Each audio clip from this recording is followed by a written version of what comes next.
Okay, so the truth is the Beit Yosef he a lot of times brings like all the background material. We're on Siman 103, Kuf Gimel, Tam Lifgam, and the Beit Yosef spends basically brings a lot of these sources that I'm bringing you now. So by going through them in their original locations, you'll basically it's like doing the Beit Yosef kind of. An interesting thing, the Beit Yosef a lot of times quotes the Rashba. Why do you think that is? He quotes the Rashba, even though the famous thing about the Beit Yosef is that there are three Amudei Hora'ah. Anyone know what they are? And there's the three basic books that he paskins by. That he calls them the Amudei Hora'ah. The Rosh, the Rambam, and the Rif. Right. It's kind of unfair. It's kind of weighted in a certain way because the Rif and the Rambam a lot of times agree. But right, the Rif and the Rambam, and then the Rosh. And it's kind of a funny choice because you could have. What about the tour? He spent his whole you know time dedicated to the tour and following the structure of the tour. And what about the Rashba? So I think that Dafka in our simanim of Tarovot and Asar B'chalav, he tends to follow the Rashba a lot, or at least quote him a lot and take him very seriously, and that's because um, well, why is that? Why do you think that is? Why is the Rashba particularly here more relevant? Because he wrote a sefer on the topic. Yeah, exactly. Because he wrote a sefer on the topic. He wrote Torah Sabayis. Uh, uh, so he wrote this book on it, and everybody takes this book very seriously. It's a very good analysis. The book is it's actually, I mean, if we wouldn't have the Beit Yosef, we would probably read that as our commentary because he goes through a lot of topics. He explains, he puts everything together. So I think that's why. Okay, that's just a comment that I wanted to make. Let's start with this Mishnah in Avodah Zarah. So here, Noah, maybe you want to read the Mishnah here? Sure. Yain section nafal al gavan avim yadichan behen mutarot. So yain nesach that fell on grapes, you rinse them and then they're permitted. Ve'im hayum bukaot asurot. And if they're broken, like there are cracks in the grapes, Mm-hmm. um, then they're forbidden. Yep. Should I keep going? Right. Yeah, why do you think this is? What's the logic of this? Um, because if you just wipe them off, then there's no, if you just rinse off the yain nesach, there's no netinat tam. But if they're broken, then the wine is actually going to get in and there's going to be netinat tam. Okay. And when it says Ve'im hayu mevukaot asurot, right, I agree with you about the grapes being having that klipa. But if they're mevukaot, then what does it mean asurot? Always asurot, or in certain circumstances asurot? Um, I think I think they're always going to be asura. I mean, unless they're, I guess, is bittul, but otherwise they're going to be asura. Oh, so you're saying what is bittel and when is there bittel? There would be bittul if it were netinat tam lifgam, but I guess in this case we're talking about yain nesach falling into grapes, so they actually have, in some ways, the same tam. Ah, Um, okay, very nice. So that's kind of how the Gemara ends up looking at this Mishnah. I didn't, by the way, I want to just point out something. A lot of times I'll give you a Mishnah or a Tosafot to look at, and I maybe won't even give you the Gemara that Tosafot is referring to. Actually, I did that in this week. But that's just because I'm interested in the Tosafot. And you probably have to look at the Gemara to understand what the Tosafot is talking about. And if I give you a Mishnah like this, it's probably a good idea to see how the Gemara understands it. Or if I give you one line in the Gemara, it's probably good to see the general context. I don't necessarily give you the whole context. Just be aware of that. I'm just giving you the part that's most interesting to me, but it doesn't mean that that's enough to you may have trouble understanding it, in fact, without looking at further sources. Just I'm giving that as a general comment. Anyway, yeah, I like very much what you're saying. In other words, if they are mevukaot, then are asurot, and what's sort of putting in our advanced knowledge that since we're talking about tam lifgam, we're saying, but if it's tam lifgam, then maybe it would be mutter. And you're saying, but wait a second, it probably never would be tam lifgam. So that's why it just says asur.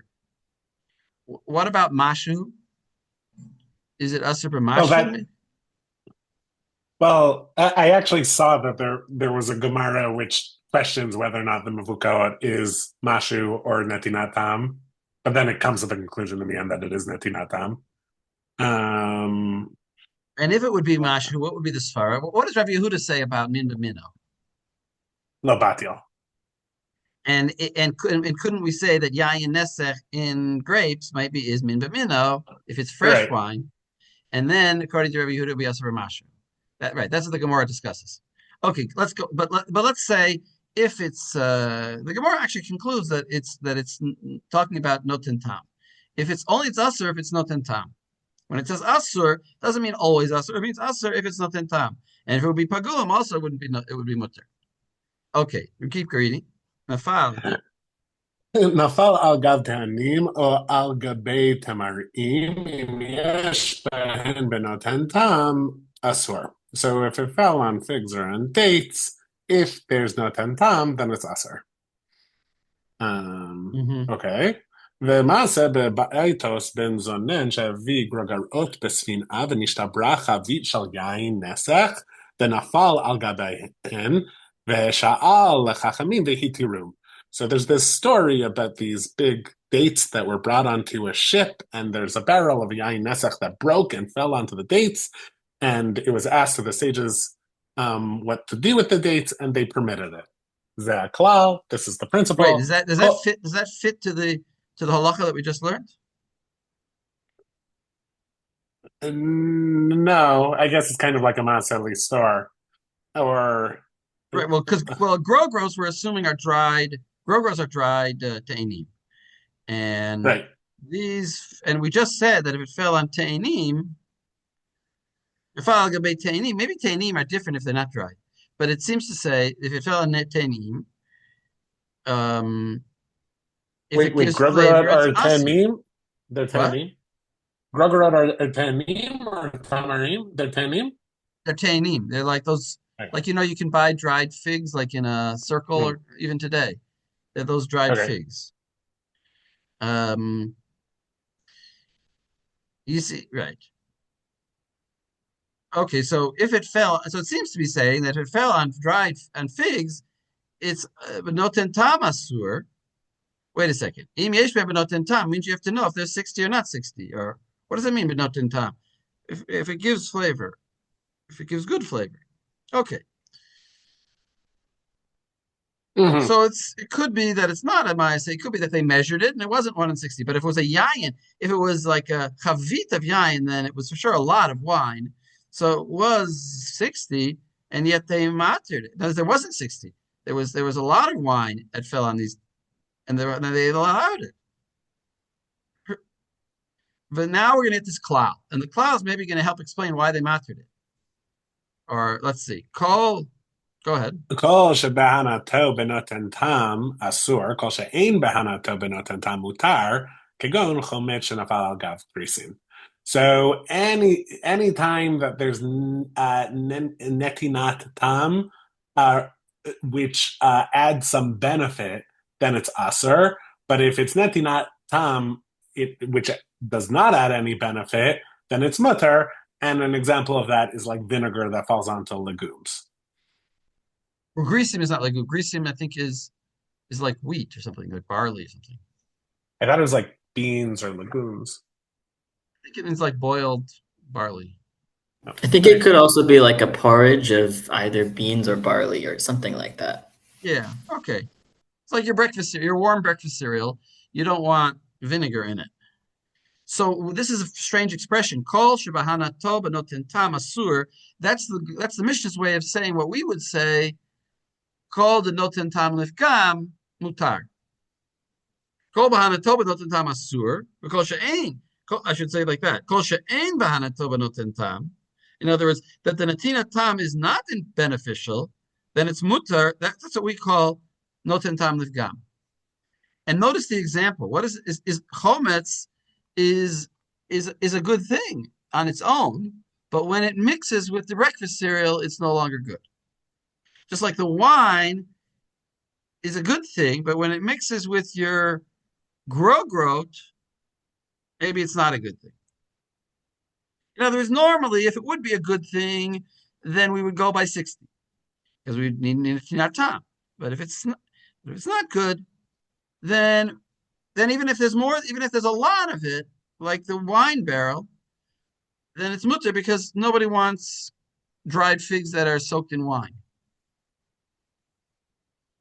Okay, so there we're seeing a kind of our Mishnaic reference to the idea of natina tam, of not of tam lefgam being mutter. But us go here. Maybe Caleb, you want to read this next Mishnah Avodah Zarah? This is a Gemara actually. Yeah. Amar Reish Lakish Noten Tam Lifgam Shamrum Lo Shi Yamru Kedera Zo Chesera Malav Yetera Malav Chesera Tavlin Yetera Tavlin Elo Kol She'ein Chesera Klum Ve'ino Nechilat B'nei V'ikada Amrim Amar Reish Lakish Noten Tam Lifgam Shamrum Ein Amrin Kedera Zo Chesera Malav Yetera Malav Kesera Tavlin, Yetera Tavlin, Ella Hashta Miham Ha Pagma. Okay, so So what is the? There's two lishnas. There's two lishnas of Reish Lakish. What is he? What are the two lishnas saying? so he's saying that if it gives a like a spoiled taste, it's not in the case that the Kedera, that the pot is missing some type of ingredient, either salt, or it has too much salt, or it's missing some spices, or it has too much spice. That's not the definition of notin tam lefkam. But rather it is not edible because of its status, because of its taste. So what's his point? What's his point? I don't get what his point is. Noten tam lifgam is not that the pot of food is inedible because it is missing something to make it edible, but the status of the food is ruined somehow. So give me a case. So let's say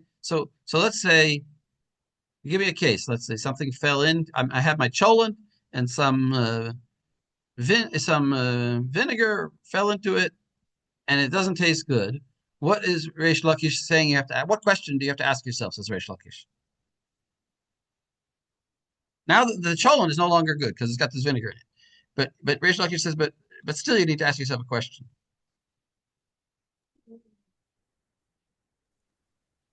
The question is Okay? whether it is inedible because of that addition or because of the pot itself, the food itself.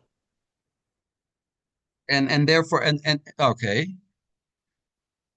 But it was totally right. In other words, or put another way, if I could add some salt to it now or some sugar to it now and fix it up, then the reason why it's pagum is only because I didn't put sugar in it. If I put some more sugar in, then it'll be fine. It's fixed. It's in other words, it's chaser. If it's chaser something, and because it's chaser that thing, then the vinegar ruined it. So that's not called ruining it because it's almost like two different causes cause it to be ruined. And if it has to be that the pot is perfect, and there's no fixing that I can do to the pot. I can't like add a lot of cumin and then make it better. I can add some tavlin. If I add a lot of cumin, then you won't taste the vinegar, and now the pot is fine. So then, actually, according to Reish Lakish, that wouldn't be considered noten tam lefgam, and therefore the pot would be aser because the vinegar was aser. Right? In other words, if there's some tikkun that I can do, what's the second lishna? How does it contrast with the first lishna?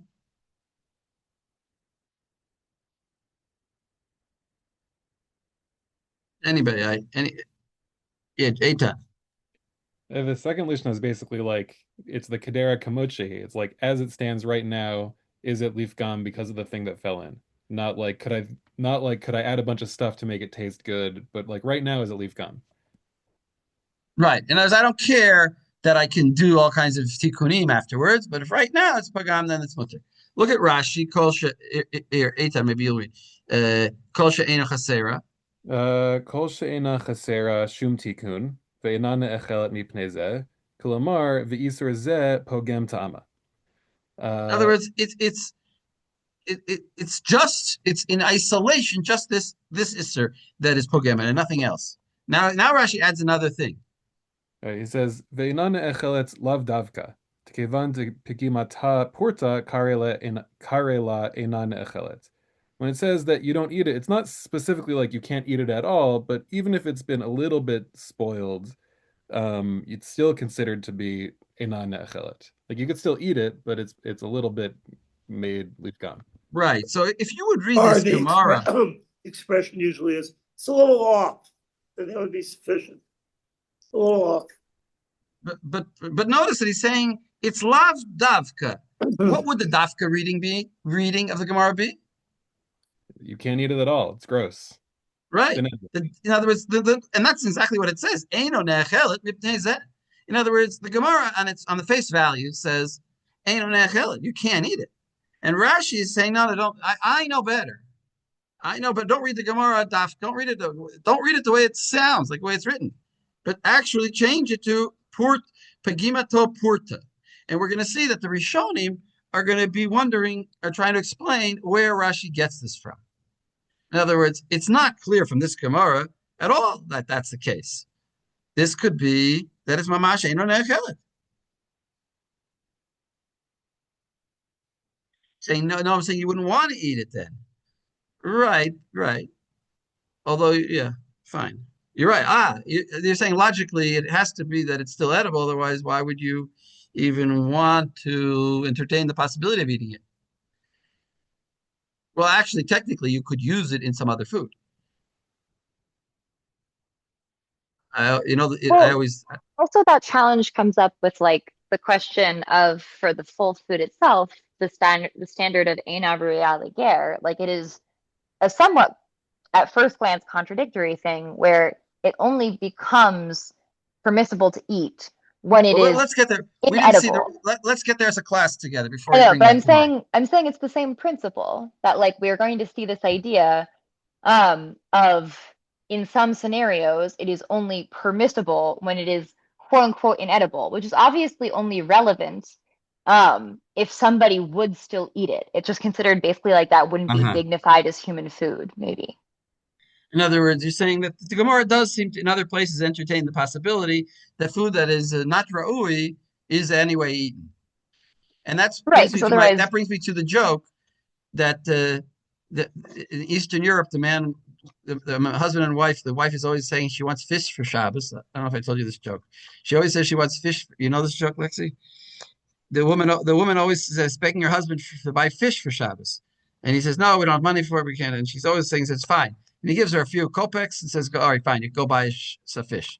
So she goes to the store and she buys a fish from the fish seller. And he says, well, for a few kopecks, I can give you like this old fish at the bottom of the barrel. It's been sitting here for a few months. You can have it. So she takes it home and she doesn't know what to do. It doesn't smell so good. She boils it. Doesn't taste it a little bit. Doesn't taste so good. So she fries it. She figures she can do what she can to try to save this fish. And then comes Friday night and she serves the fish and her husband takes a little bite of it and says, this is terrible. Spits it out and says, I can't eat this. And she says, okay, I'll throw it away. And he says, wait a second. On the way to the house, from coming back from shul, I saw a poor man and he was begging for food. I'll give it to him. So she gives it to the poor man. Next morning, the Rabbi in shul says, there's a poor man, he's very sick. People do Bikur Choli, visit him. So he goes and visits the man. Then Motzei Shabbos, the Rabbi in shul says, the man died. We need people to take him to the funeral, take him to the burial.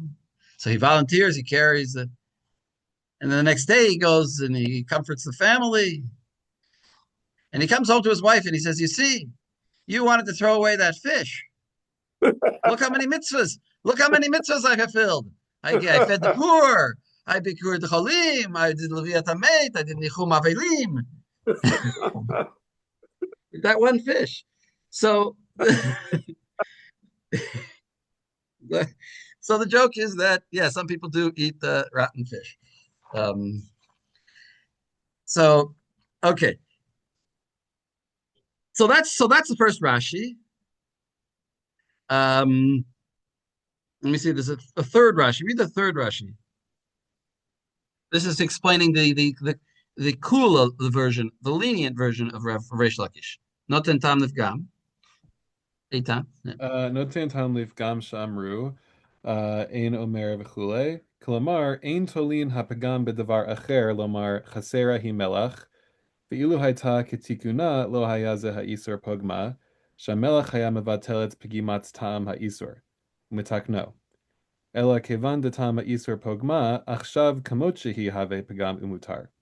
Right. So as we just look at the current status, it's kind of like the Rashi that we saw before. You judge what's in front of you.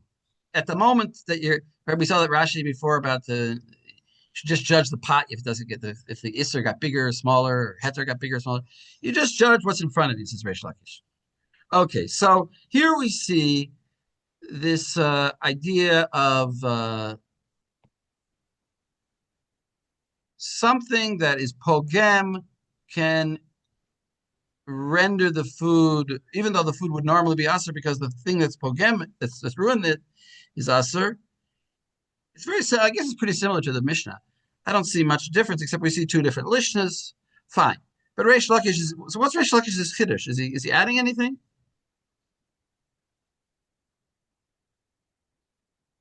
I guess it's just qualify. I guess if you take the second lishna, then he's saying he's telling you, just view it as how it is now. He's sort of qualifying the Mishnah and explaining it. Okay, so let's go to Avodah Zarah Samach Zayin. Who would like to read?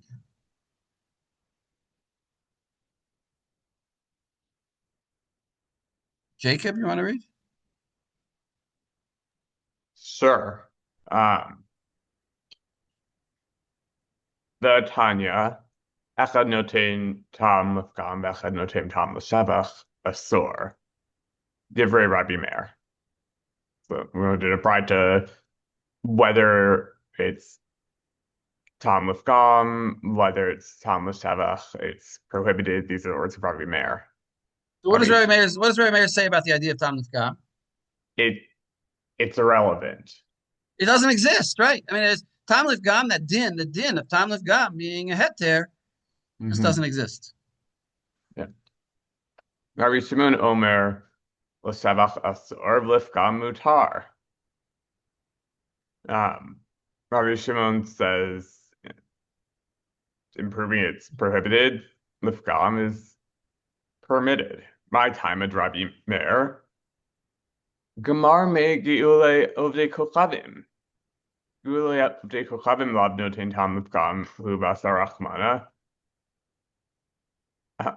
Nami lo shana.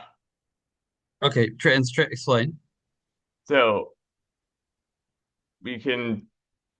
what's Rabbi Meir's reasoning?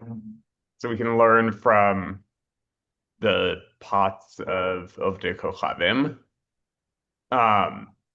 Aren't the pots of ovdei kochavim noten tam lifgam? And the Torah prohibits them. So what difference does it make in any other case?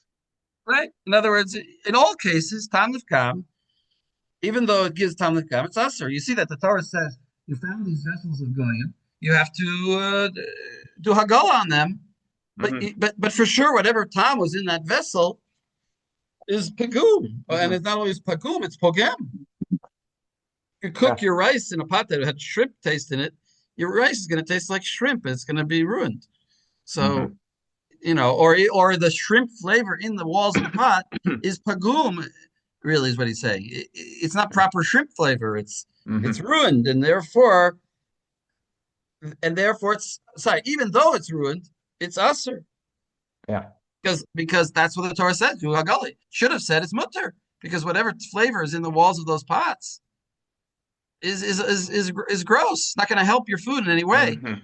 So he should have, but yet the Torah anyway said it's usher, and you have to do hagala. So it must be that the idea of pagum in a pot is non-existent. Is not a relevant factor to matir the food that was cooked in that pot. Okay. The idach kit derav huna braid rav chia. The amar rav huna braid rav chia lo asra Torah ela kedera bat yoma de lo lifgamhu. And the other one being Rabbi Shimon, his reasoning is like Rav Huna, son of Rav Chia, who says that the Torah only prohibits a kedera within 1 day of cooking with it, and that point the flavors won't be pagam.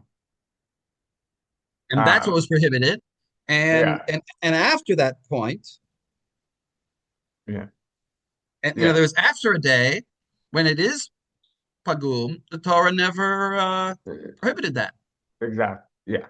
In other words, the Torah is only talking about certain pots of the clay median. Clay median had some pots that they hadn't used recently, and some pots they had used recently. And the Torah is only telling you do hagala because of the pots that had been recently used, and therefore he can still learn the din, or therefore no, he doesn't have to, and therefore it's not a kasha on him. Yeah. The case of gulei nachri, we still don't know Yeah. why he says what he says, but he just says it's not a kasha on him. Yeah. And now we go back. The idach kedera bat yoma nami ifsar de lo pagma porta. And Okay, so this is the comeback of Rabbi Meir. What does he say? Exactly. Rabbi Meir would respond that even if it's within that first day, it's impossible that a little bit didn't become pagam. So in other words, it's always even the first. All the pots have a tam pagam, Yeah. and nevertheless, what? It's a sore in that first day. And what would Rabbi Shimon answer to this? Before you read the next piece, what would his answer be? I mean, there are definitely a few ways to answer, but my instinct would be it's not going to be. Well, no, I guess it would be batul chila if he said it's not going to be a significant enough amount. Oh, go with that. It's not going to be. Yeah, go with that. I like that. Finish that thought. It's not going to be the majority of it, right? So that wait, what's not a significant enough amount? The amount that's forgotten. It's going to be batul versus the rest of the pot. In other words, pagam purta is not enough of a pagam. Yeah. To say that it should be that it should be mutter, and therefore, if the only reason that he could have, therefore what? It must be that they are. Sorry, in other words, they are asur, those pots, even though it's pagam purta, they're actually asur. That's the one way to learn it. Even though, you with me? I thought we were explaining what Rabbi Shimon would respond. Right. What does Rabbi Shimon say? He says that those pots are asur, and the Torah prohibited you to use those pots without doing hagala. Which pots? The pots that have a little bit of purta in them. They're asur because the amount, a little bit of pagam, because the amount of pagam is not enough to matir them. Okay. Right? Okay. And then you're basically, anybody have another way of explaining what Rabbi Shimon would answer? This is going to become relevant when we look at some of the other commentaries. Is there any other way to explain Rabbi Shimon? I mean, seemingly it would just be that he doesn't necessarily agree with the assessment of like Yeshar de lo Pagma Porta, right? Like, if anything, that's a pretty sort of dahuk sounding answer of like everyone saying like, well, really, it only becomes pagum after the first day. And he's like, well, even within the first day, it's like a little bit pagum. Right.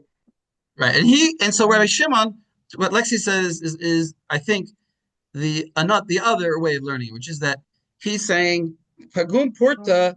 No, he just disagrees with him completely. It's not pagum at all. It's totally good. Or it could be essentially another way of saying the same thing you did, which is that basically he just thinks the extent to which you think there is anything remotely detrimental about absorbed flavor from like 2 hours ago, it is so insubstantial that that wouldn't constitute Well, pagum. that's the other way. That's the other. I want to separate those two ways. The way you said it is that there is no, that it is 100%. It's a machlokus in what we would call mitziut, which we don't like to say, but we could say that, and sometimes we do say that. In other words, it's a machloket in mitziut. He says there is no mitziut. That's the second way. The first way is saying it's just definitional. We agree that there's a little pagam, but that's not enough of a pagam to create a heter. And the second way is saying no, there isn't a pagam. I don't agree with you. When you said EF shar, Shilo Pagma Porta, I said, yeah, F shar, the little Pagma Porta. And that's exactly why you have to do Hagal on. But if it would be Pagma Porta, then I agree with you, Rabbi Meir. Then I agree with you theoretically. Then I agree with you that it's a Pagam. And then it would actually wouldn't require Hagal. Okay. For Rabbi Shimon, now go on. Go on, Jacob. Rabbi Shimon, my time of Tanya. Well, my timer, what's My his reasoning? time, what's his reasoning? The Tanya lo tochlu kol nevela legera sherbes aracha. Wait, does anyone know the continuation of the pasuk? Because actually, that's where we're learning the drasha from the Titnena. rest of the pasuk. Titnena va'achla. All right. In other words, lo tochal kol nevela. Don't eat any nevela. Leger asher b'sharecha titnena va'achla. Give it to the ger and let him eat it. This nevela. Yeah. Okay. Right. Hol haru uya legera kruya nevela. Shemru uya legera ina kruya nevela. So anything that's fit for a ger is called nevela. Anything that isn't called nevela. And this would be saying, I guess it's an aspect of a nevela that it's gone in some way. It's what in some way? It's In order for it to be called an avela, it has to be not pagum. okay. Oh, In other words, it has to be okay. ra'ui. Oh, Ra'ui is right. the opposite. Right.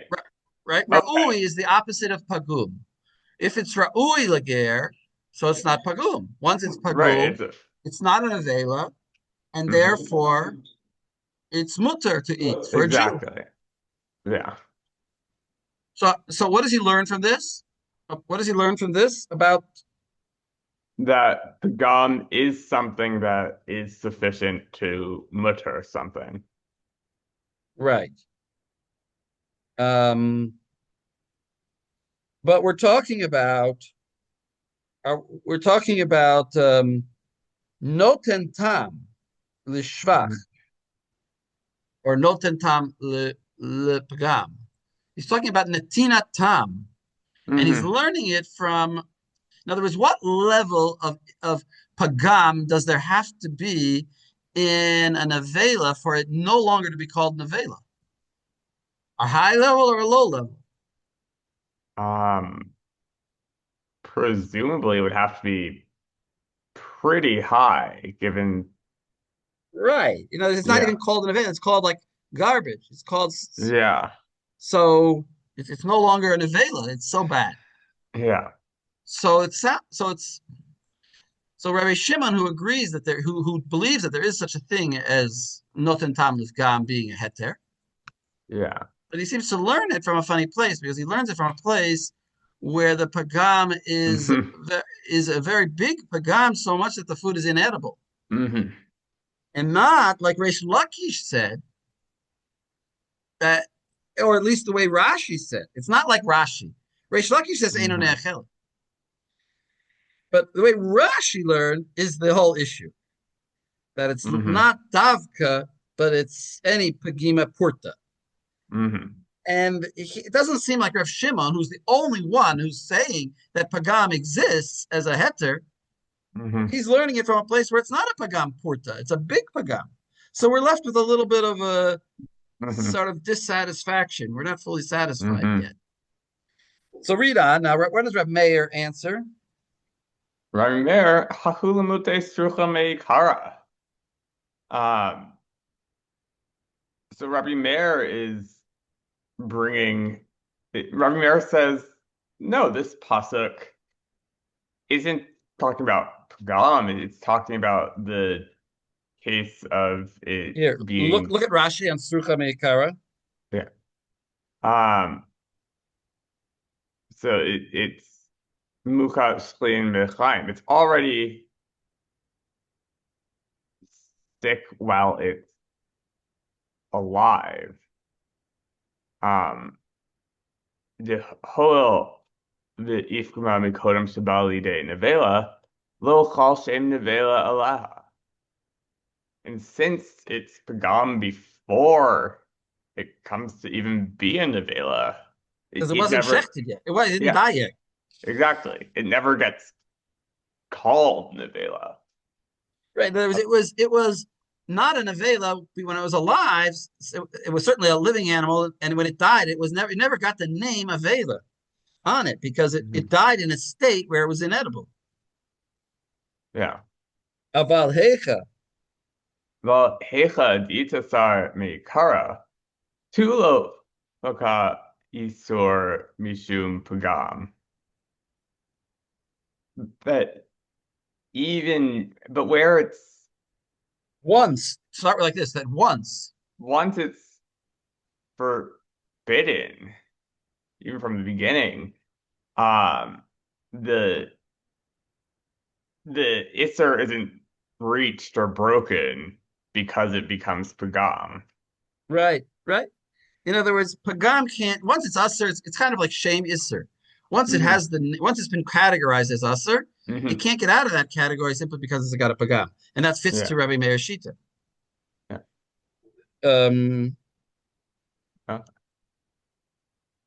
So, by the way, just there was a couple Rashis that we didn't read. There's two other Rashis. The first one, Noten tam Lifgam hu, he says betmiya.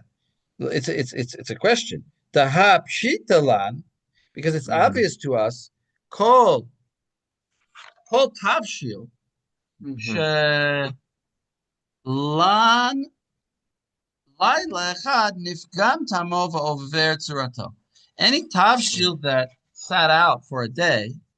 Interesting. He talks about a tavshil here, not the flavor in the pot. But if it spent a night unrefrigerated, then it's pagum. The over tzurato. It loses its form. It loses its shape. So, by the way, you see here that Rashi is holding linat laila, which is enough. It doesn't have to be 24 hours. It's linat laila, but also he seems to be talking about food itself. But the case is, of course, about pots. Wait, where is this Rashi going on? Lavno, it's geule of the coming. Lav noten tam lifgamu. Right. Fine. By tavshil, I can hear that it gets ruined if you let it out all night.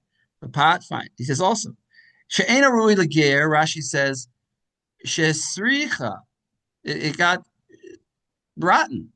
Alma mid afkim bateliser. So we see that once it became pagum, it's no longer asur. It no longer has an isser. So you can remove the isser status of something. That's exactly the point. And Rashi and Rabbi Meir is saying no, you can't remove the isser status. And Rabbi Shimon answers his about this srucha me'ikara, that it died before when it was already in a state of being srucha.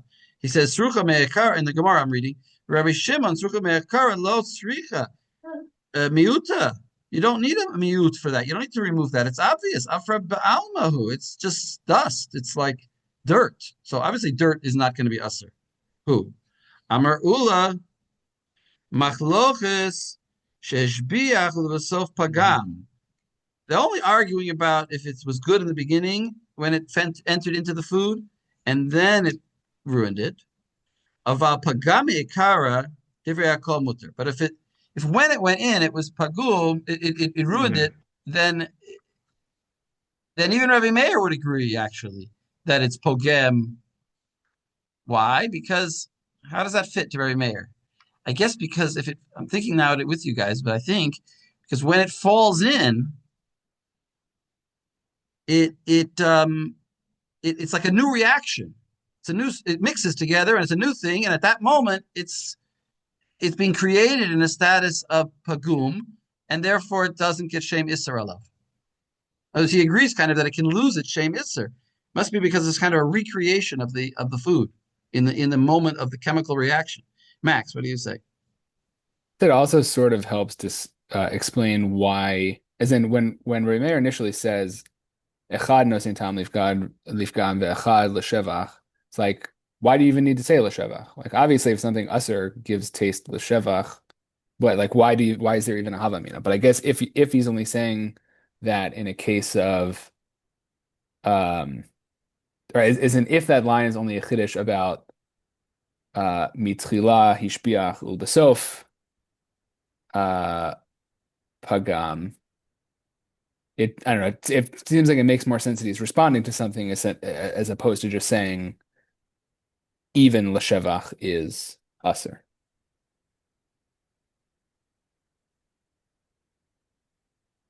Not sure I quite followed, but Okay. All right. I'll think about it more. Yeah. yeah, yeah. But anyway, Ula's statement is not that important, but I guess it kind of brings Rabbi Meir's opinion back because now he is all of a sudden agreeing that there is a pagam in there, a pagum, a concept called the Noten tam Lifgam, even according to Rabbi Meir. Okay, so And it also can lower the standard set if we see the pasuk as a source for Rabbi Shimon to a way that it fits well with Reish Lakish. explain. What did Rish Lakish say? Well, if we're going by the opinion of Reish Lakish that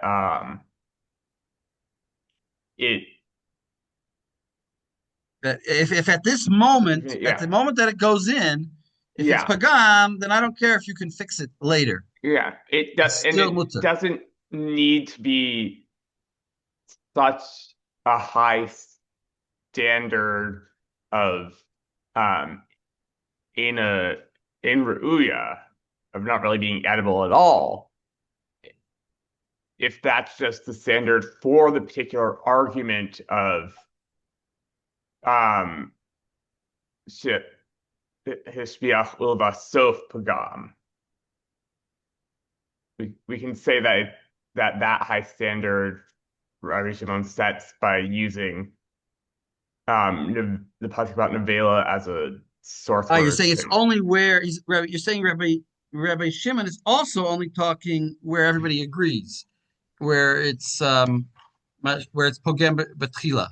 Is that what you're saying? Well, yeah, the pasuk he brings in seems to be particularly for the machloket of Ulavasof Pagam, but if it's Pagam Mitchila, it doesn't have to be that high standard of that pasuk. What pasuk? The pasuk about Nevela, where we say where it would be a high standard of Ena Ru'uya. Oh. You're saying you need that high standard where it's hishpiach, but then the sof pogem, but it has to be sof pogem to the level of nevela. Yeah, but I'm not saying you need that high standard, but I'm saying that high standard only applies. He's only using that high standard in that argument. But Pagam Kara, we can have the lower standard that is implied by Reish Lakish. Okay, I hear what you're saying. It's interesting. Very interesting. All right. That's very interesting. Thank you. Let's look at source 6. Source 6 is just another Rashi, kind of the end of the sugya, where I just want to show, kind of that he's saying the same idea again. Here, Josie, you want to read this Rashi? Sure. Should we spell Bat Yoma? So it's at the very end of yet another Gemara that we're not reading. Shebishal ba ove kochavim hayom, aval bishal ba etmol kvar hipig ba ta'amo, balina laila v'shuv kishipoto bishvil achar, ve'eno ela Lifgam.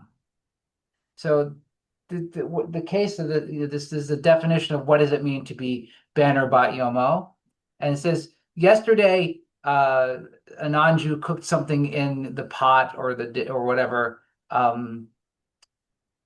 Within the last day, if they did it yesterday, it is whatever was in it has already been. Efig ba tamo. What does that mean? It's sort of expelled its flavor a little bit. It lost its flavor. Its flavor got dulled.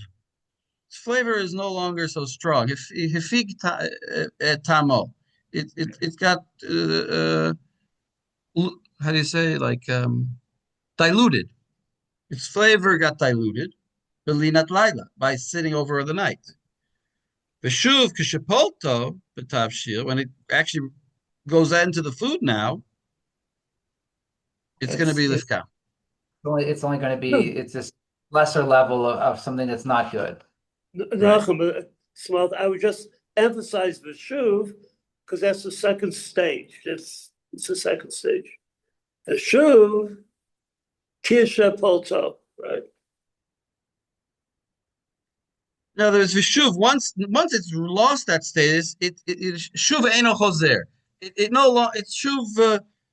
In other words, when it now goes and tries to go into your food, it's not strong enough to. It's pagum. It's not strong enough to do anything. Eino ela pagum. Eino ela lifgam. Actually, it's not that it's actually saying. If you were very careful with what he's saying it got weakened. It lost its flavor.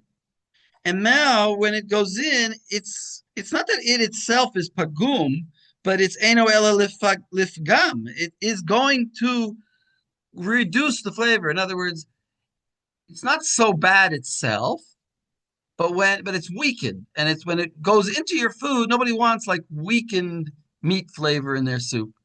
They want the fresh meat flavor. So this new flavor that's going out is Eino el lifgam. It's going to cause a worsening state of the food. Now, the next two sources, the Torah Tabayit and not the Bedek Abayit less so, and then the Ran especially, are dealing with this question of where did Rashi know to say that if it's a little bit of a pagam, then that's already, it doesn't have to be Eino Ne'achelet, because we have two kashas. First of all, Reish Lakish sounds like he said Eino Ne'achelet. And secondly, the source of it, after all, is from the Vela, which Rashi himself said that it's Sricha, She'ena Rui Lager. But Rashi said that when it's that pasuk She'ena Rui Lager means that it's ruined. It's Sricha. It got totally ruined. So how does he learn his idea of Pagam Purta? So let's look at this Torah Tabayit here. Maybe I'll read this Torah Tabayit. Everyone's with me? Yeah? Source 7. Okay. Pagam zeh sha'amru, lo shepagam legamre ad she'eino ne'achelet machmat pagam zeh. It's not that the food is inedible because of the pagam. Ela afilu pogam ktsat. But even if it only is pogam a little bit, shaharei, how does he know this? Shaharei kedera she'eino bat yoma, eino pogemet elamat. If you cook in an old pot, a new pot, you cook in a pot that was recently used, it's eino pogemet elamat. It's not going to really ruin your food. It's just going to give a little pagam to your food. Va'afilu hachi amru the kedera she'eino bat yoma eino oseret. And even so, at least according to Rabbi Shimon, we say that a pot that is Amru Kedera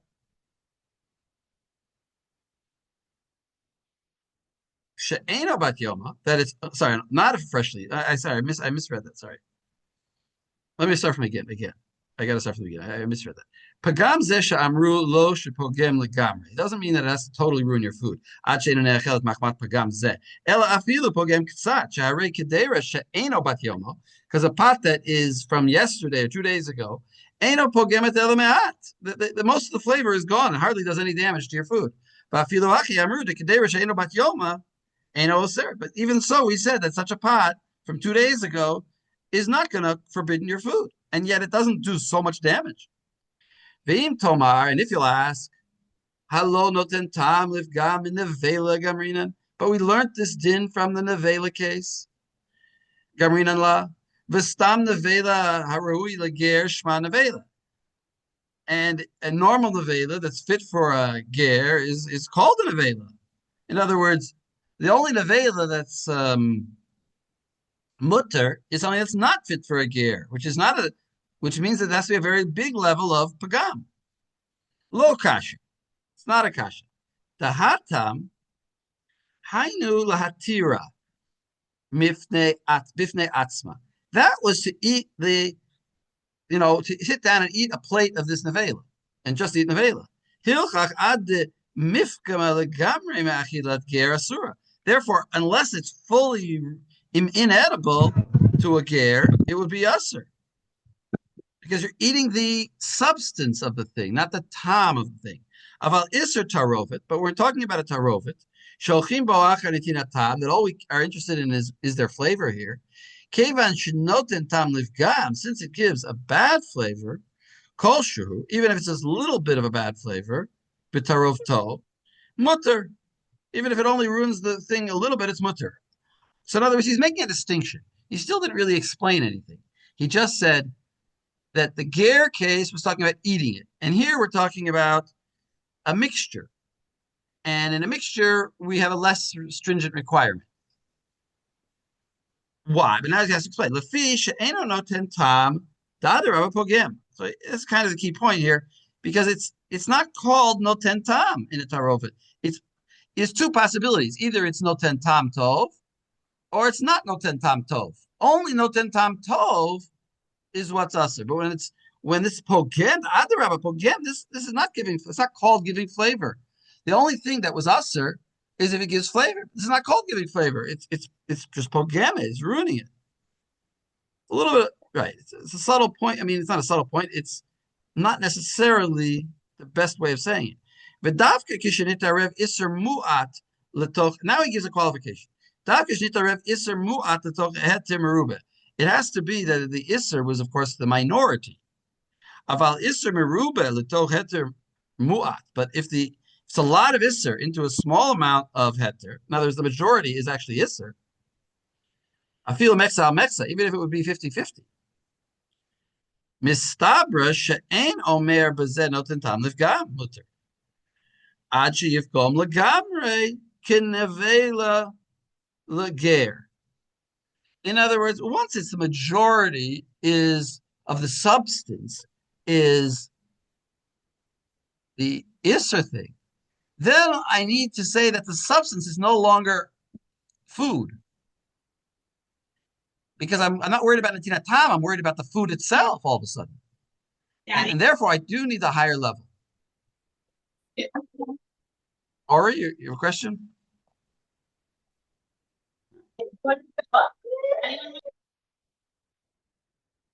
Okay. Question. Is everyone here or comments? Everyone gets that? In other words, he's saying once it's mostly Isser, then we go back to the requirement of Enaru Lager. V'im tomar im ken kedera sheino bat yoma. V'im tomar im ken kedera sheino bat yoma. She'eno oseret mishum denoten tam lifgam. Who? In other words, and if you'll ask, but that pot that's from it's a few days ago that doesn't forbid the food, because of the din of noten tam, v'lo asra Torah ela kedera bat yomo amai. Ha v'ha kula misharin. He says, but wait a second. If you're telling me you go by rove, well, we measure against the whole pot because we don't know how much isser is in the pot. So if you're using an old pot and you measure against the whole pot, then it could be that the majority is the flavor coming out of the pot and the minority is the water that you're boiling because it's so much walls, so much flavor in the walls.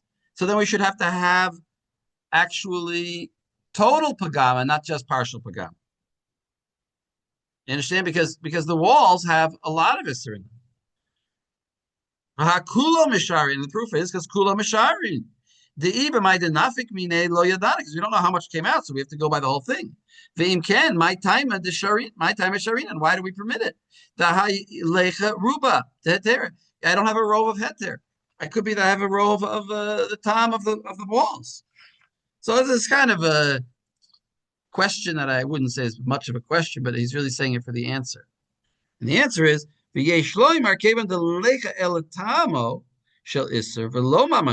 since we only have the tam and no actual substance here, you don't ubechol inyan shari lama daha lo asartala ela machmatamo v'tamo b'torofto davka b'sheyesh bo bahanato b'noten tam.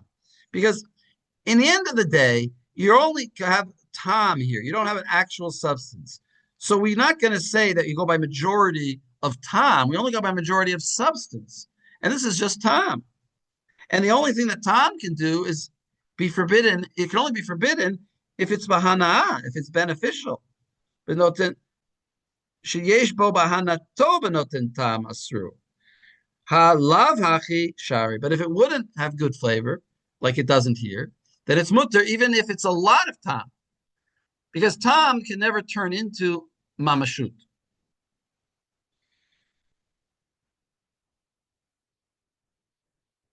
So what is the Rashi? So what's the Rashi's explanation?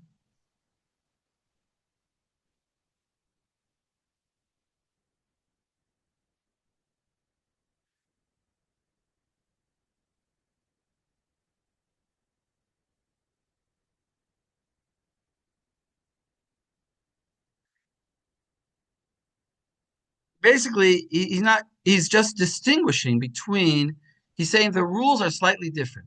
When you're talking about a physical substance, then you need complete isser. You need complete pagam. When you're talking about a physical substance, you need complete pagam.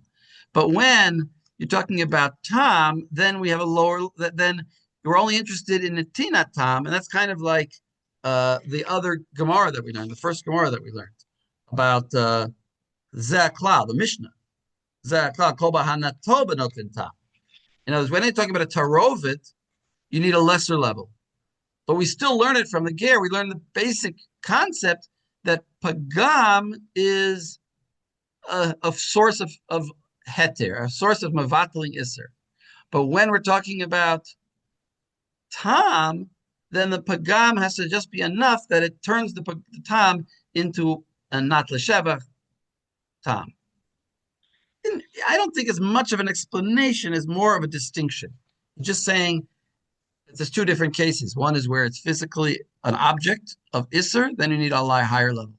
You didn't give much of an explanation. So we'll look at the Bedek Habayit and the Ran, who actually are going to say a more appealing explanation for this. And we'll do that after the break. So we'll have a break for 5 minutes. Okay, again. So we're in the Bedek Habayit. L'fi devarav of the Rashba, Pleitat kedera zo she'eno bat yoma. That right? It's not fresh. It's not fresh. It's old, so it already has a pagum. Hu she'eno oseret mishum dinetina tam shela eno l'sheva. It doesn't forbid because the flavor that it provides to the food is not good flavor.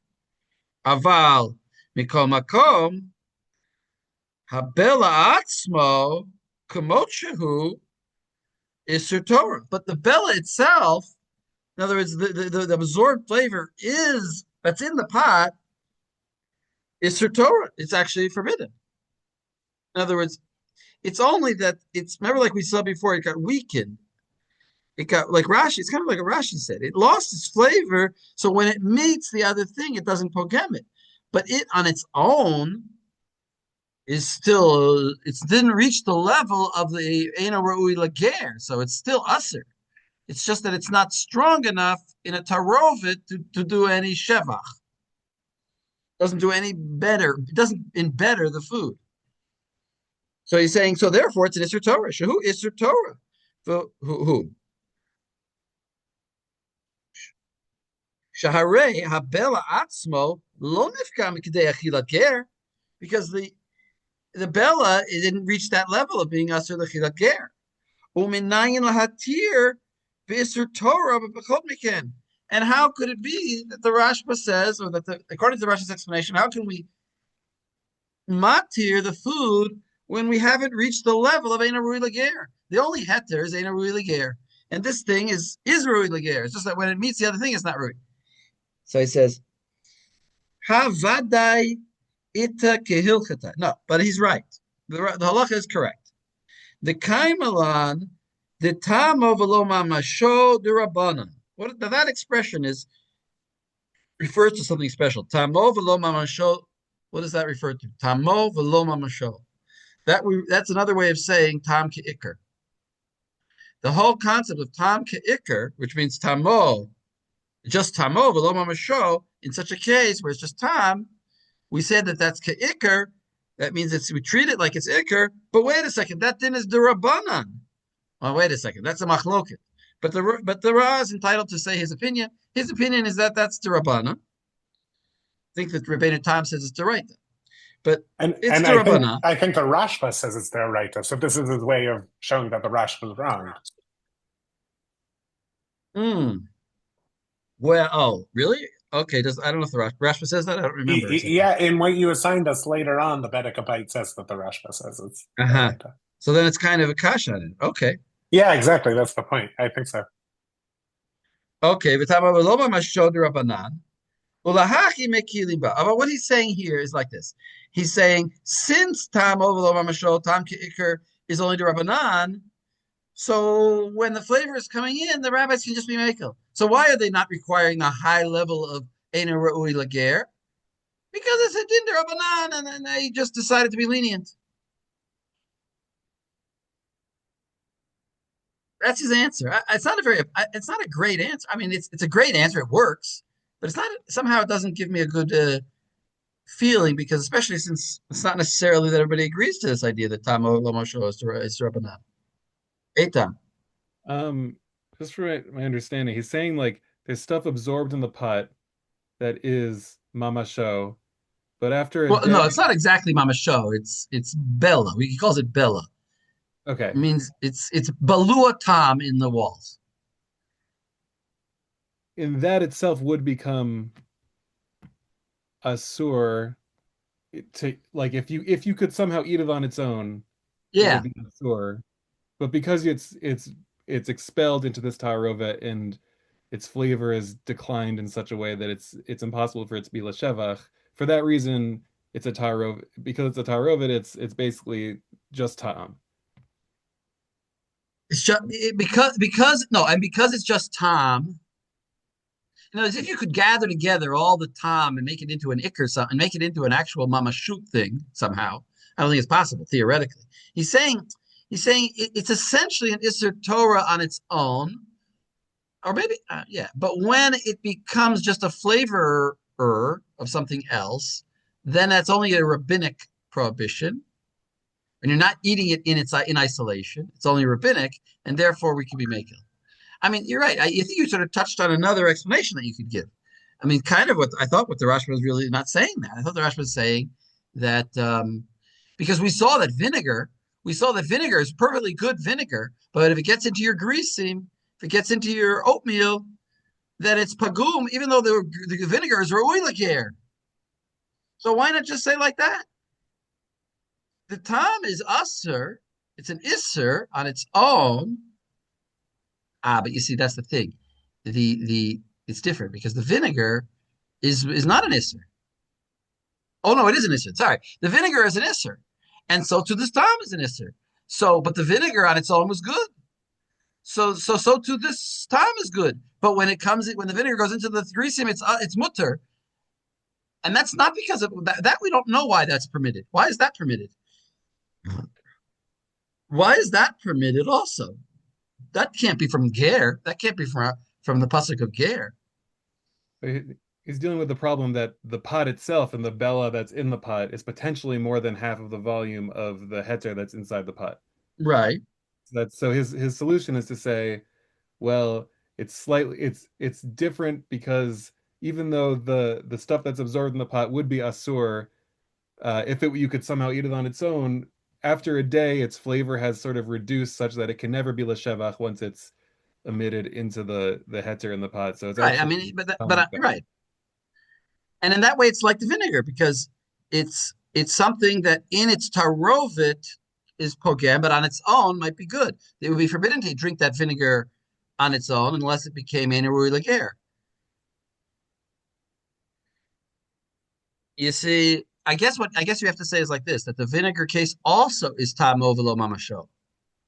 Because in the vinegar case, it's just that the vinegar goes in, but it's just flavoring. It's a flavoring to the food.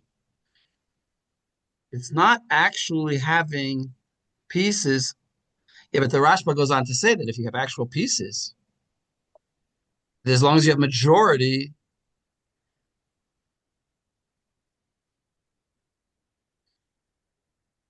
in other words, would the Bedek Abayis say also about a case where you had like physical pieces of pork that ruined your chocolate cake?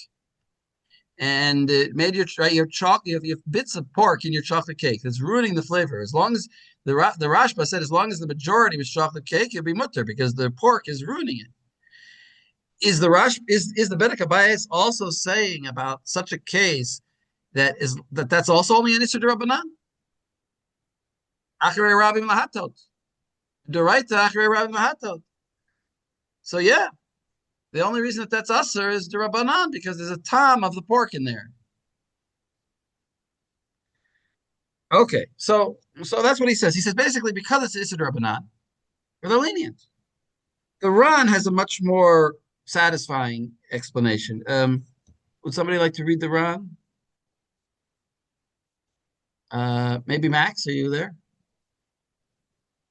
Yeah, sure. Yeah. Okay. Piresh Rashi Zal, the lav davka inan acheles, ela kol shenifgam ta'ama mipnei zeh sharei, v'raya lidvarav mikadera she'ena bas yoma, tekrinan la nosein tam Wait, lifgam. read. I prefer you read from the very beginning. Okay. The Amrinan. The Amrinan. V'da'amrinan kol she'ena chasera klum, ve'enan echeles mipnei zeh. Where is that? Which Gemara is that? That's Reish Lakish.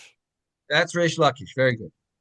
That's Reish Lakish, who said the first lashon, I think. The first lashon, right? Perish Rashi. Yeah. On that, Rashi said, right.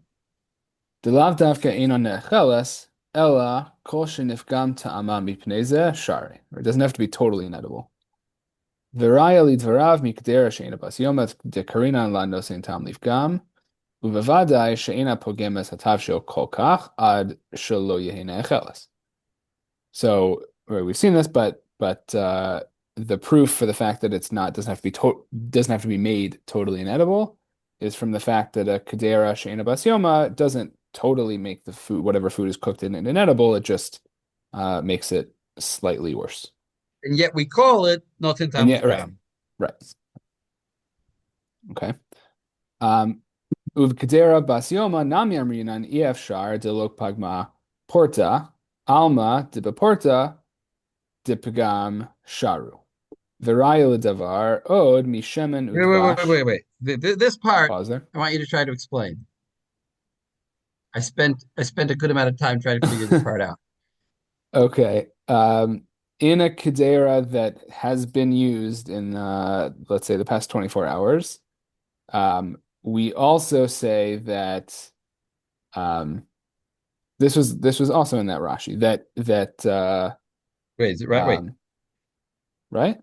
Or no? Ubekadera bat Yoma, and no, in the Gemara. Ubekadera bat Yoma, Amrinan, who's Amrinan? The Gemara says, Efshar de lo pagma porta. Who said that in the Gemara? It was That like was Rabbi Meir. That was Rabbi Meir's defense That was Rabbi Meir's defense, right, of his opinion, exactly. in the Ida. That he said, don't tell me that it's not pagum, and therefore the Torah was only referring to the ones that were not pagum. It's also pagum. Everything is pagum there. Efshar de lo pagma porta. Alma, we see de beporta de pagam sharu. Wait a second. Rabbi Meir didn't sharu. Rabbi Meir Right. said that it's usher, that all the kelim are usher. So how can you say, Mhm. how can the Ron say, Alma de Bapurta Bakam Sharu? No, that was words for Rabbi Meir. And Rabbi Meir says not Sharu. Could it be Rabbi Meir through the lens of Ula that now we're talking about? Ah, okay. Yeah, you could say I like that. I was thinking you might say something like that, but let's go in a different direction. But Okay. you could definitely say that. That would answer the question. Noam, what do you say? I think it's Rebbe Meir saying to Rebbe Shimon, Uli Tamach, or whatever it is. Like, It according is. to the. It definitely is. But So we're still, actually we're learning something about Rebbe Shimon's framework by Rebbe Meir stepping into it. no, but Rabbi I But Rabbi Shimon says about such a case that it's usher, not that it's it's sharu. Rabbi it's Shimon says about it's. Wait, let me just finish. Rabbi Shimon says that it's not sharu. If it's kedera bat yoma, But bat yoma means we but use it freshly. He doesn't say sharu at that. He says that's usher. but well, that's the bottom line. But the only way Rebbe Meir's Kashya can get off the ground if there's a Hava Mina, according to Rebbe Shimon's framework, that Noten Tam Lifgam Porta is mutar. Otherwise, Rebbe Meir wouldn't even be able to say anything. I don't know if well, that makes yeah. any sense. I think the whole point is that like this has to be given that Rabbi Meir and Rabbi Shimon are disagreeing about whether Noten Tam Lifgam is like mutar, Exactly. right? And so Rabbi Shimon says that the reason I actually think this also supports the Mitzius dispute reading Exactly. earlier That's what I want. because That's the answer. I think that what he's saying is that like basically we have to present it as a scenario in which they disagree, right? The Pagma Porta is when Rabbi Meir, he's like, oh yeah, like I think that it's usher in the first day, and in the first day it must still be a little bad tasting. And nonetheless, it's usher, which should disprove you, Rabbi Shimon, that notein tam lifgam is mutar. Whereas the whole point is that if Rabbi Meir, or really the Stam sock puppet of Rabbi Meir, is using that to try and disprove Rabbi Shimon and be like, oh, it would still taste a little bad on the first day and therefore be usher, the implication is that the Rabbi Shimon stance is that Pagma Porta would be mutter. Right. Now, you, Rabbi Shimon, should say that it's that Pagma Purta, and since it's Pagma Purta, you should say it's Sharu, says Rabbi Meir. And what's Rabbi Shimon's answer to him? His Well, his answer is to answer would him be he doesn't think is it's going to Pagma be Porta. no. There is no. You're right. If it would be Pagam Purta, I would in Hakanami. I would have permitted. I would permit it, but it's just in Metzias. It's not. But I would permit it if there would be Pagam Purta, like you say. But there isn't. So he's arguing about the reality. There's no pagum here when it's fresh, and therefore it's usher. But in Achanami, if it would be purta, then it would. So you see from that Rabbi Shimon is admitting that if it would be pagam purta, it's sharu. He just says that it's not pagam at all, and therefore of those two perushim that I asked you to give, rather Ron at least is learning that it's a metziut machloket, and that Rabbi Shimon's answer is not yes, there is a little pagam, but I don't count that. It's that there is no pagam here, because if there would be a little pagam, it would be mutter. So you see from that Gemara, says the Rod, that pagma purta is a heter. That's how the Ron learns.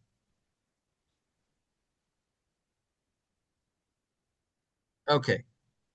So I gave you a sort of remez to that when I asked you that what are the two shots over there.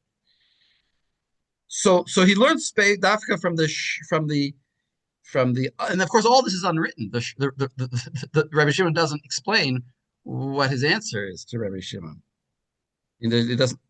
Rabbi Shimon doesn't explain what his answer to Rabbi Meir is. He never gives an answer. But the Well, Ran I think does give an the answer for him. problem I think is that it's not a challenge from Rabbi Meir. I mean, first of all, obviously it's the Stam playing with their opinions. They're long dead, but like Yeah, also whatever. that the Stam is defending Rabbi Meir with that, right? The Ef Shar de lo Pagma Porta is actually it's not a kashya against the Rabbi Shimon. It's an explanation of why we have this difference between the one day and the latter days if it's not about Tam Lifgam. So I think Yeah, part of why Rabbi Shimon doesn't need to answer is that that's not a kasha on Rabbi Shimon. That's actually just a fine. But teirutz I'm for just Rabbi saying. Meir. But Rabbi, but the Ran is playing with the theoretical answer that he would give. Is what I'm saying. The theoretical answer he good is that he would give is that I don't think there is any mitziut of pagam in this case. But in Hachanami, if there would be, then sharu, and that's the sharu that he writes. All right, Varaya ledavar. Keep going. Varaya ledavar. V'raya l'davar od mishemen udvash v'koret shel chiltis v'domihen shehitiro b'perek ein mamidin. So these are cases where, like, a small amount of very harif substance or something, or honey gets or meat gets into honey, and we say that it's permitted because these are Permitted. bad flavors. Right. Mishum Mishum nosen tam lifgam.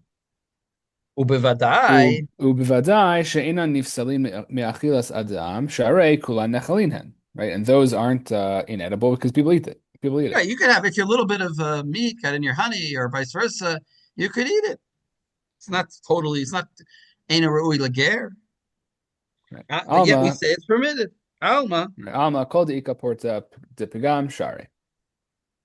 Okay, so those are his technical proofs. He brings proofs from Gemaras. But now he's going to try to make a conclusion of a conceptual conclusion. Yeah. V'afagav de nosen tam lifgam mi nevela gamrila v'kol shiruya leger shmei nevela v'afal Oh, so pishin. that's his kasha. That's essentially a kasha. But these Right. cases are ra'ui lager. Right. The same kasha that the Rashba brought earlier. Exactly. V'afal pishin nifgama hatam hainu tama mipnei shene'echeles bifnei atzma. V'lefichach asura ad shetipagem me'achilas ger. Right, same answer as before, Same that answer as the Rashba. it needs to be atzma. Right. Aval, The same distinction. I would say it's not an answer. It's just a distinction. The same. He differentiates the two cases without giving an explanation. yeah. Ava. Aval iser ta'aroves sheholchin bo achar netinas tam kol sheta'amo pogem hatav shil ktsas mutter lefi she'eno nosein tam da'adraba pogemu. This is already an explanation. Yeah. That's already an explanation, and that's what the Rashba said. Right. Aval adayin tzarich leishev heichi gamrinan minevela. V'nira li dahainu tama dema matzinu benevela shelo asar ta Torah ela Okay, wait a second. Wait, Sasi. Mamatzina, what is that? That rings a bell, right? Mamatzina, what is that? It's like what Like what is it? What is it about? What is it about Nevela that we can learn right, out? It's like a midah shator nidreshet behen.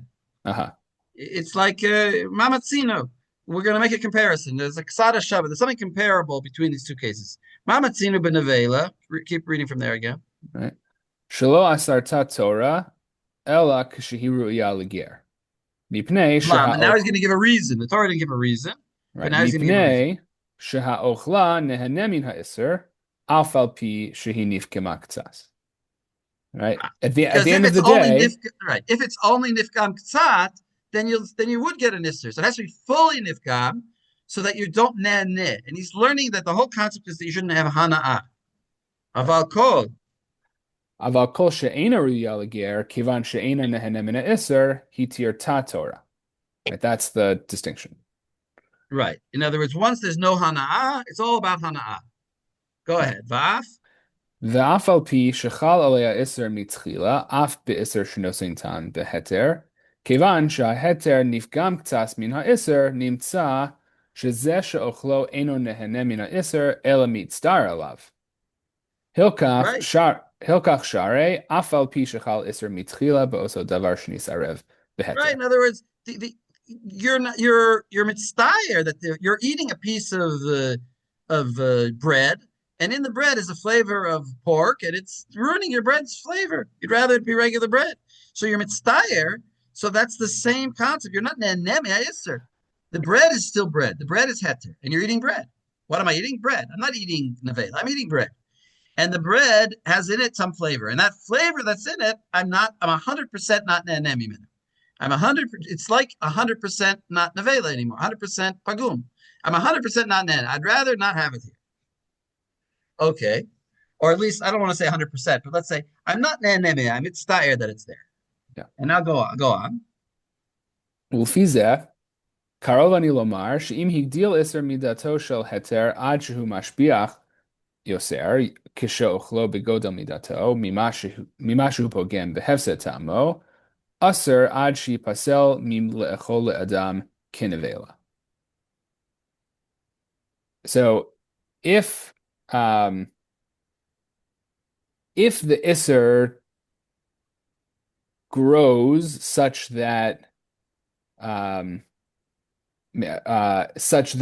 it's actually no longer pogam, now as it grows, it actually becomes better tasting for you. No, not better tasting. No, he's saying like this. I have another joke for you.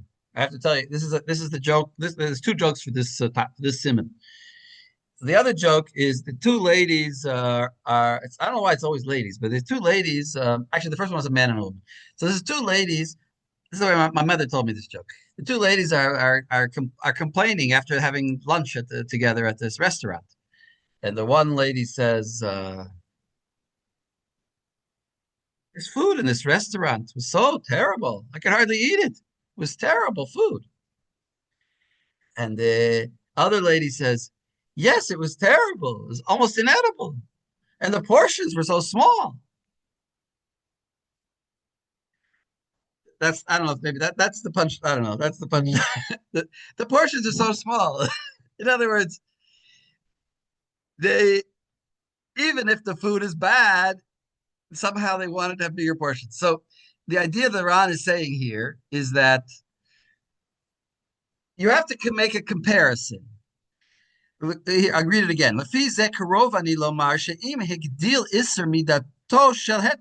If the isser, when it joined into the heter, made the whole mixture so much bigger, that great size, in other words, if the size of the food is larger, such that I'm happy that the mixture happened, because now I have more food, even though the tam got worse, and I'm mitzdayer about the tam, but I have to weigh these two things. Am I more happy that the volume got larger than I am upset that the tam got ruined? If I'm happy about the size, aser ad sheyivsol milechol adam kenevela. If I'm happy about this new size, then I have to go back to the definition of nevela, of ena ruilager, because this thing, in other words, the largeness of it. The whole reason of that comparison was that there's hana'ah. The question is, where is there's hana'ah? I have to remove hana'ah in the case of the nevela. I have to remove all the hana'ah. In order to remove the hana'ah, it has to be ena ruilachila. But by tam, it's enough that it's just pogem. But here, there's a lot of hana'ah because I got more food now. I get to fill my belly. And it's true that the flavor, it's like, which would you rather have? A small hamburger that tastes really good, or a large hamburger that tastes bad, but at least you feel full for the day. So maybe if it's large enough, I don't mind that the flavor is bad. It's like the lady who wants the bad food at the restaurant. And he's saying that's nove, that comes out of what I just explained, that the whole subject hinges on the question of hana'ah. If it questions of hana'ah, then now all of a sudden I'm menenem in a midah. So this is brought in the Beit Yosef, just like also the Rashba is brought, but this is brought as this Ran's idea that you have to evaluate how big the new substance is, and if I'm happier with the new substance, it becomes almost a relativistic, not relativistic, a relative measure for the person. Now, there's each person, it's a personal opinion. Am I happier now that it's bigger? And he says, Karov ani lomar. Wait, Noam, you have a question? No, I struggle to read the Ran as saying that there's a Metzias Machloket between Rabbi Shimon and Rabbi Meir, and I think this shows that he doesn't. Because when he said, because he's basically saying that the reason for Rabbi Shimon bringing up this midrash about Ra'oi Lager is to bring up this new point of Hana'ah. It's not to say to Rabbi Meir, oh yeah, but it wasn't Noten Tam Lifgam Porta. Like according to the Ran's bottom line and the way he's understanding Rabbi Shimon is you can't say like the Rashba that just Noten Tam Lifgam Porta is mutar. I don't know if that makes sense.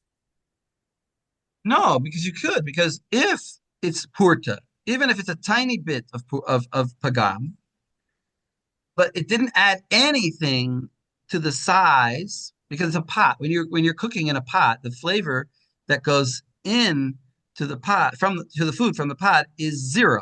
In other words, the flavor is something, but the size is zero. So therefore, I don't have to make this evaluation because there is no size, and all there is flavor. And therefore, even if it's the smallest of the small, it's going to be mutter. So he acknowledges that it can be a relevant factor or criterion, but that's not what you just described. Is not noten tam livgam ksat is mutar in the across the board way that the Rashba says it. I don't understand. The Rashba's also limited it. He said it has to be majority. That's true. Yeah, the Rashba also limited it. He said it has to be a majority heter. And the Ran is saying he's being more strict. And he's saying not only does it have to be majority, it has to be not too much. Not too much. Once it starts to get big, then you're already getting into questions of maybe you're happy about this.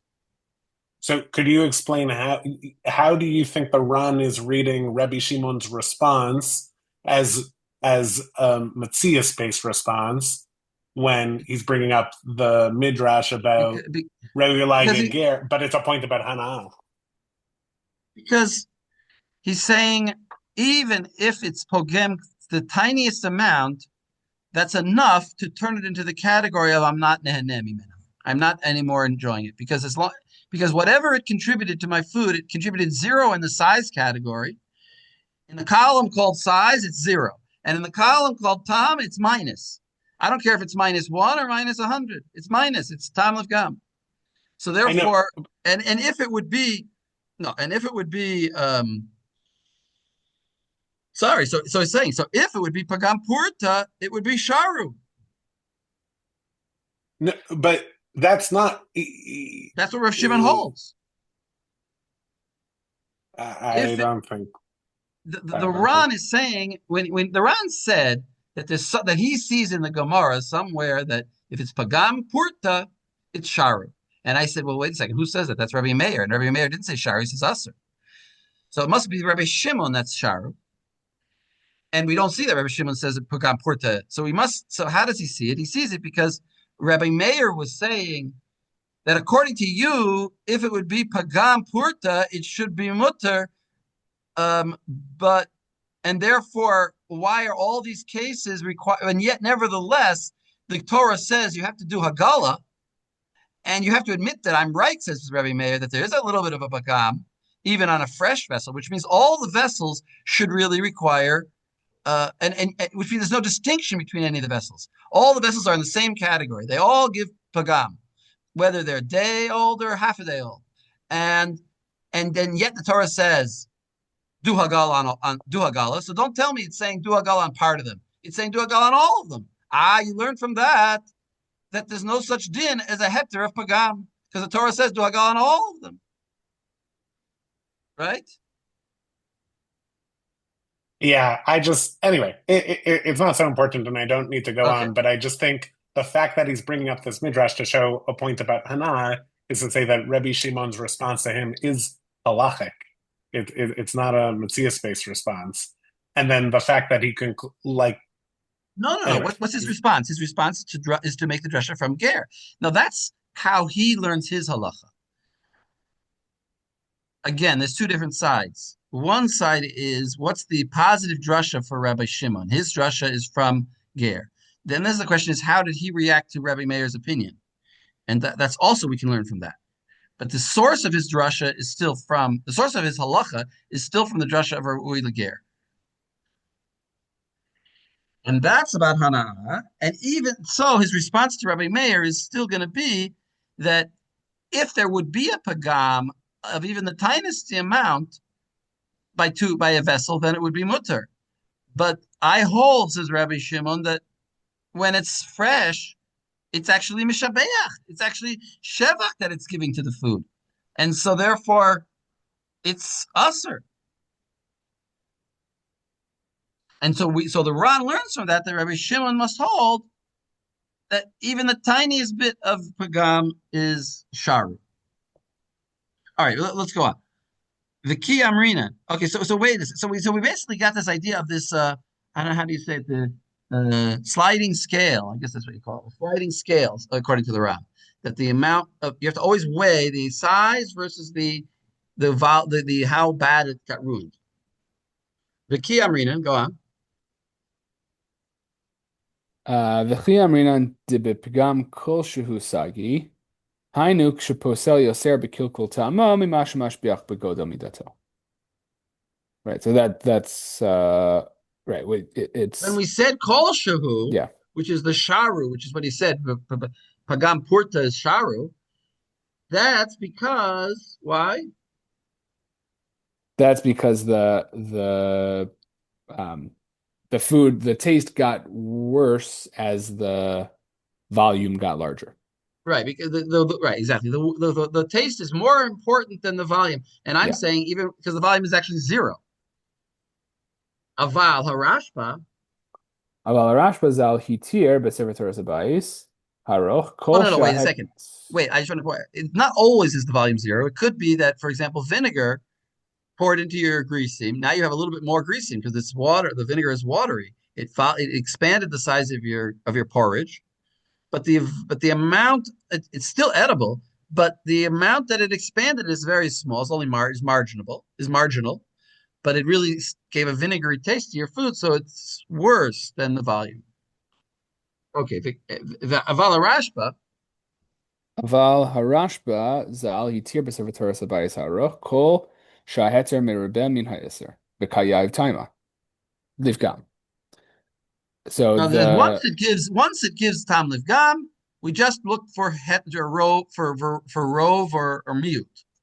What's the rove? Is the rove heter? Then it's mutter. Right.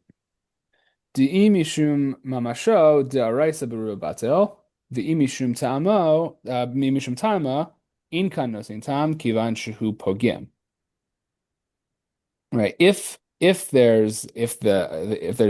worried masho, about if you're worried about right, mamasho, if you're worried about masho, then that's batel de'araisa berov, and if you're worried about tam, it's not tam adraba hu pogim. Elu devarav za. Right, that's the Rashba. Ve'ein dati nocha beheter zeh, and he doesn't agree with this heter.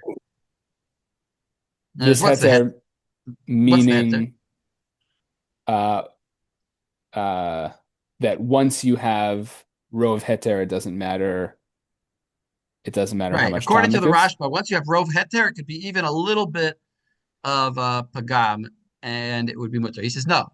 When it's 50, when it's 49 isser, 49% isser, and 51% heter, it better really be ruining the flavor. It's got to be in a very high. We require a high level of pagam in such a case, because you've gotten a much more food now. So he doesn't agree with the Rashba. Now, again, both these are explanations for how we understand the source and the origin of the idea of Pagam Purta. The Bedek Abayit said, well, it's because it's only Tom, and Tom is, even in the case of vinegar, it's only Tom, and Tom is only Asr Midrabanan, so the rabbis were making. The Ran here, and seems to be learning, is the Ran understanding this Deraita or Derabanan? What would you say? Or put it differently, what indicates to you that it's Deraita according to the Ran?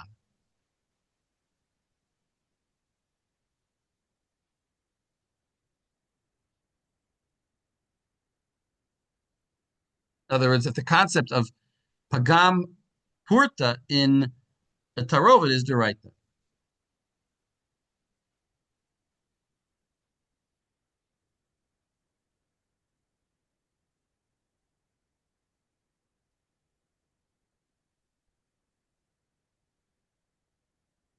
It's what I stopped you about in the beginning of the Ran's words. What did he say? When he tried to explain it, we were learning it. Wait, which piece in the beginning? I don't want to try to think about it.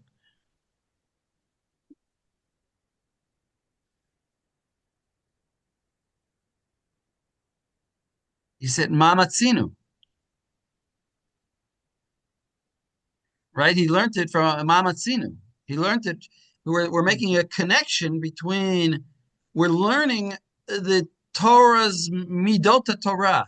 In other words, what is the Torah's reasoning? What's the reasoning underlying the Torah's heter by why is it that the Torah matirs? It's fine. Tell me there's a drasha. The Torah matirs ain't a ruiligir. What's the reasoning why? It's not because if it's ain't a ra'ui lachila, it's like garbage, it's like dust and it's not food anymore. Well, then nobody's going to eat it. We're not talking about that level. It's not the total disintegration of the food as food that we're allowed to eat, because nobody would want to eat that. It's rather that it's ain't a ra'ui lager. It's just not something that you would give to somebody. It's not at the level of, and why is that mutter? Because you don't nehenem imenu. That's what he said. And therefore, hana'ah becomes the criteria according to the Torah. Torah is concerned about hana'ah from Isser. Wait, can you highlight where it says mamatzinu?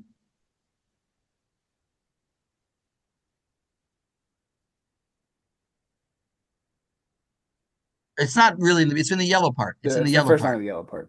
It's in the yellow. It's the first part of the yellow part. It's this first full line in the yellow part. Mamatzinu.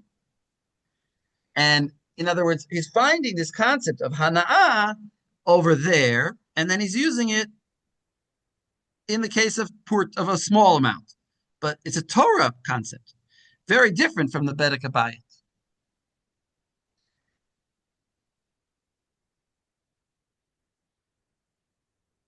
Oh, that's fascinating to me.